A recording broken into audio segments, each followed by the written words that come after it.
Back tonight, 13 Investigates team learned through open records requests that some Houston County bus drivers have a history of accidents but remain on the job. During recent months, 13 Investigates filed several requests with Houston County Schools about its overall bus safety.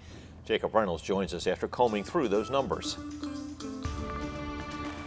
Since a Houston County 6-year-old died after injuries in a bus accident in January, we've been taking a closer look at the safety of your children on the way to and from school. This pile of open records requests from the county and state show that during the past 2 years, at least 10 Houston County drivers have been in accidents they caused, and then in other accidents, all while keeping their jobs. Parents we spoke to say it makes them uneasy. You ready to go to school today? For moms Alexis Rubenstein and Maureen France, the school day starts the same almost every day. They meet at the bus stop to watch their kids board the bus promptly at 7:48. For Rubenstein, it's an act of practicality. It's really a schedule issue, yes. My husband and I's work schedule, and our other kids go to a different school. So. And they feel safe putting their kids on the bus? Yes. I do with this bus driver, yes. Mm-hmm. Records obtained through 13 WMAZ Investigates open records requests found that from January of 2016 through February of 2018, there were more than 3,800 school bus accidents across the state. Houston County school buses were involved in roughly 97 accidents, more than one for each week that school's in session. When we showed the two moms the numbers. Really? Yeah, no, that's surprising. Yes. I didn't know that. I wouldn't have thought it was even close to that. School districts are required to notify the state of Georgia about every bus accident and report whether their driver was at fault. Of those 97 Houston accidents, state records show authorities blame the bus drivers for roughly 2/3 of them, the highest number in any central Georgia county. According to state records, Bibb County drivers were at fault for 5 accidents out of more than 100. In fact, we found that 12 Houston bus drivers were found at fault for bus accidents, but then later got into other accidents. Of those 12, 10 are still driving for the county. We asked Rubenstein and France if that concerned them.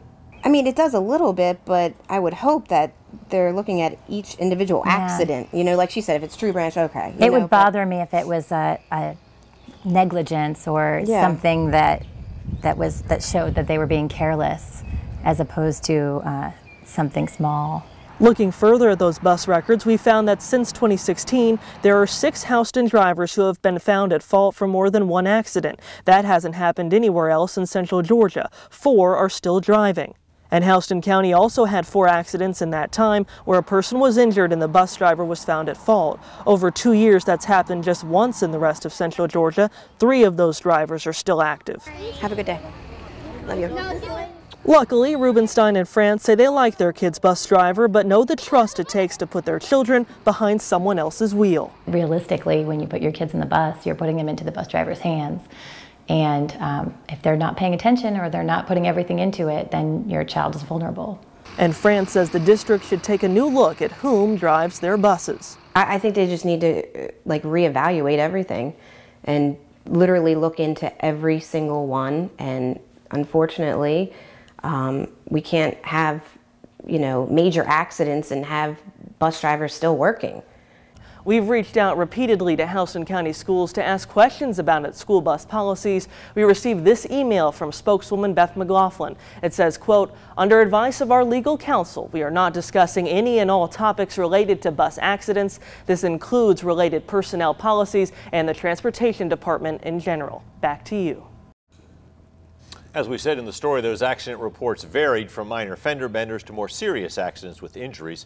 Those state accident records do not include the January 29th accident that killed Arlana Haynes, but state bus records show that the driver in that case, Shalita Harris, had not been involved in any previous accidents. She worked for the district for just 3 months. Harris now faces a vehicular homicide charge in that wreck. To read more about the types of accidents reported to the state, find this story on our website at 13WMAZ.com.